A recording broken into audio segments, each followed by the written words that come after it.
as far as Torbay beekeepers are concerned, I went with my ideas back to some members at the association meetings at the apiary. I spoke principally to Glyn Davis and some of the other members there. I think Gerald was one of them. Putting this idea of forming a team that could go out and help, or go out and look at what was being reported. And if necessary, going on to form teams who could actually track. I also got in touch with Bob Hogg on Jersey. Turned out that he is the guy who developed their tracking system, which it seems is incredibly simple. You put down a plate of bait, you can mark that up with what's called a Polaris, basically a compass, and you can watch the Asian hornets fly off from that. You then time them, and preferably mark the Asian hornet with a queen marker or a colour marker to make sure that you're watching the same hornet going back and forth.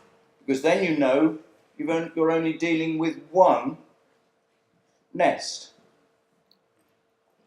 If you then time it, you get an idea, if you know the flying speed of a hornet, of how far away the nest is. But the next simple stage is to move your bait plate in the direction that they fly. And then watch again to make sure the same hornet is coming back. Eventually, that hornet will lead you to a tree, and you'll hear them or see them flying about in the tree. That's how they are finding their nests and leading to destruction. That seems a lot more simple and easy for us to use as beekeepers than anything that I've heard this afternoon. I like the idea of that, and that's why, again, I think our plan for Asian Hornet Action Teams is a good idea. We've got a nucleus of 4 members. Glyn is one of them, but he stays out of the active side of it. He likes to put his feet up now. And I don't think he'll mind me saying that. In the time that I've known Glyn, I've come to respect him for his scientific knowledge, his beekeeping knowledge, and his perception and ability to identify problems and niggles.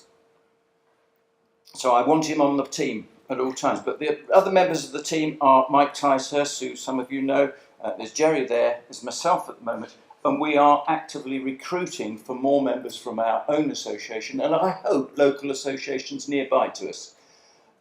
Otherwise, I hope that local associations nearby to us and in the rest of Devon will do exactly the same thing as we are doing. We are not trying to usurp the function of the inspectors.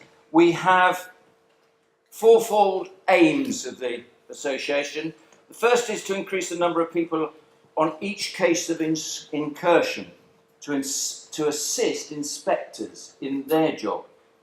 They're thin on the ground. If we get massive invasion, we won't have enough inspectors to do the job anyway, so we're going to have to take it on. We need to get ahead of the game while waiting for formal identification of an incursion by NNSS and MBU. In other words, start tracking even if they aren't formally identified. Then the bee inspectors, when they come in, will have a much simpler job. The third aim is to give local beekeepers and public some reassurance and confidence that the hornets that have been reported are being dealt with sooner rather than later. And the fourth aim is to educate members of the public in identification and the risk of Vespa velutina, as our friend in Jersey are doing at the moment. They are having enormous success with their public. I know it's a small public over there. It's easy to educate a small group rather than a large. Sorry?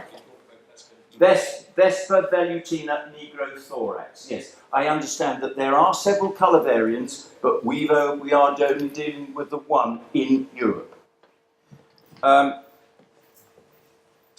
they're using the public in Jersey as observers, and the response from the public is great. That's what I hope we're going to do over here on the mainland. In Devon, we're in the lead. I understand there is a group somewhere in Cornwall that's been already set up, but there's not a lot more information on that. Thank you. Thank you, Colin.